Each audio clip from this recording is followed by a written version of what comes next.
أهلا بيكم في سلسلة جديدة من سلاسل ملخصات كتب. وأول كتاب معانا هو ملخص كتاب فن اللامبالاة. الفصل الأول بعنوان لا تحاول. في الفصل الأول في الكتاب بيتكلم عن قصة حياة الروائي الشهير بوكوفسكي.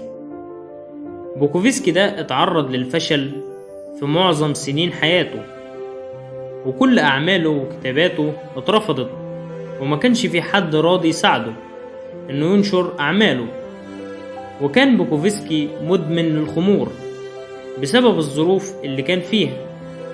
ولما وصل لسن 50 سنة وافق واحد من المحررين على نشر كتاباته، وكانت اول رواية ينشرها بعنوان مكتب البريد. ودي كانت بداية النجاح بعد سنين كتير من الفشل واليأس واحتقار الذات. وعبارة لا تحاول هي العبارة المكتوبة على قبره. الكاتب بيقول إن نجاح بوكوفسكي مش إنه مصمم على النجاح، لا بالعكس، إنه مدرك حقيقة إنه فاشل. وده تفسير لعبارة لا تحاول اللي مكتوبة على قبره. مارك مانسون بيقول إن النصايح بالتوقعات والآمال الإيجابية هي في الواقع نصايح بتركز على الحاجة اللي ناقصة عندك.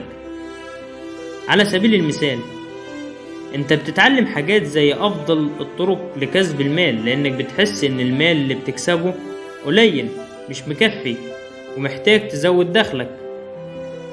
وفي الفصل ده الكاتب بيكلمنا عن الحقيقة المؤلمة اللي بتكرر نفسها، وهي خوفك من مواجهة شيء في حياتك. بعد كده الخوف ده بيخليك عاجز انك تعمل اي حاجة، وتقعد تسأل نفسك عن سبب خوفك ده. بعد كده بتكون شخص سهل الغضب من أي حاجة.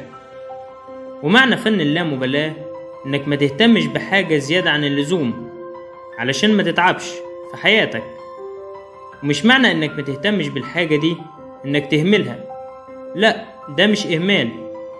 الفكرة إنك ما تديش الحاجة أكبر من حجمها. وده كان ملخص للفصل الأول من كتاب فن اللامبالاة. استنوني في حلقة جديدة مع الفصل الثاني من كتاب فن اللامبالاة.